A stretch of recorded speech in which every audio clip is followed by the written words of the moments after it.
Hello guys, എന്താണ് എല്ലാവർക്കും സുഖമല്ല? അപ്പോൾ പുതിയ വീട്ടിലേക്ക് വീണ്ടും നിങ്ങളിപ്പോൾ വിചാരിക്കുന്നുണ്ട് ഈ പഹേനെ ഇവിടത്തേക്ക് വീണ്ടും പോകുന്നത് ഉണ്ട് പറയാം. അപ്പോൾ പുതിയൊരു വിഷയമൊക്കെ അടിക്കുമ്പോൾ ഫിറ്റ്നസ് സർട്ടിഫിക്കറ്റും കാര്യങ്ങളൊക്കെ വേണ്ട. അപ്പോൾ ഇന്ന് നേരെ പോകുന്നത് ഷാർജ മെഡിക്കൽ സെന്ററിലേക്ക്. വെറുതെ റൂമിലിരിക്കുന്ന സോ ഇങ്ങനെ ഇടയ്ക്കിടയ്ക്ക് അവസരങ്ങൾ ഇങ്ങനെ മുതലെടുക്കുന്നത്, പുറത്തേക്ക് ഇറങ്ങാം, അങ്ങനെ തന്നെ ഒരു മൈൻഡൊക്കെ ഫ്രീ. അങ്ങനെ മെഡിക്കൽ സെന്ററിലെത്തി അവരെ നേരെ ഉള്ളിലേക്ക് ഒരു ടോക്കനും കാര്യങ്ങളൊക്കെ എടുത്ത് അങ്ങ് ഉള്ളിലേക്ക് അങ്ങ് ഞാൻ അവരോട് തന്നെ നേരെ ഉള്ളിലേക്ക് അങ്ങ് കയറി. വെറുതെ പുറത്ത് നിന്ന് വെയിലുകൊണ്ട് ചൂടെടുക്കുന്നത്. ഇതാണ് സഹീർ. ഒരു ഹായ് പറയാൻ പറഞ്ഞപ്പോൾ ഏതാ ക്യൂട്ട്നെസ് അങ്ങ് വാരി കയറുന്നുണ്ട്.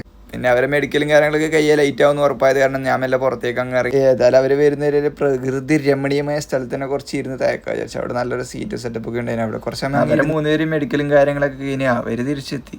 നെക്സ്റ്റ് പ്ലാൻ എന്ന് പറയാൻ വേണ്ടി ഫുഡ് കഴിക്കണം. അപ്പോൾ രാവിലെ തന്നെ നാസ്ത തന്നെ ബൊത്തീനിലുള്ള വെജ് മീറ്റ് തന്നെ കയറാം. അവിടെ ആകുമ്പോൾ രാവിലെ തന്നെ നല്ല നാസ്തയും കാര്യങ്ങളൊക്കെ ആയിട്ട് ഇവിടെ ഓൺലി വെജിറ്റബിൾ മാത്രമാണ്. അങ്ങനെ അതും അവിടുന്ന് വെജിറ്റബിൾ നല്ല ദോശയും കാര്യങ്ങളൊക്കെ ചെയ്ത് 4 ചായയും കൂടി ഓർഡർ ചെയ്ത് അതും കൂട്ടി ഒരു ചായ വരാൻ വേണ്ടി കീനേസയ്യര് ഓനാൽക്കൊലത്തെ ഇടങ്ങേറാക്കി.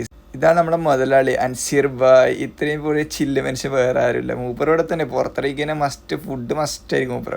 അപ്പോൾ അടുത്ത് വന്നാൽ നെക്സ്റ്റ് പോകാണ്ട് സാധനം വാങ്ങണം. എനിക്കല്ല കേട്ടോ, ഇവർക്ക്. നമ്മൾ പിന്നെ എവിടെ പോയി കഴിഞ്ഞാൽ ഒരു ഷർട്ടോ കാര്യം ഇഷ്ടപ്പെട്ട് ഒന്ന് എടുത്തിട്ട് നോക്കിയിട്ട് വെറുതെ ക്യൂട്ട്നെസ് ഇഷ്ടപ്പെടാത്ത ഒന്നും ഇല്ലാത്തതുകൊണ്ട് പിന്നെ ഒന്ന് മാത്രം ഇട്ട് അങ്ങ് ഒഴിവാക്കും. സെയ്ർ ഒറ്റ വർത്താണ്. നാട്ടിൻ്റെ കുറേ ഒന്ന് സോപ്പിട്ട് വരച്ചു. പെർഫ്യൂം എവിടെ കണ്ടു കഴിഞ്ഞാൽ അത് ട്രൈ ചെയ്തിട്ട് നമ്മളങ്ങ് അതങ്ങനെ ട്രൈ മാത്രം ചെയ്ത് അങ്ങനെ ബിൽ കൗണ്ടറിലേക്ക് വിട്ട് അത് ബില്ല് അടിച്ച് നേരെ വിട്ടു. അപ്പോൾ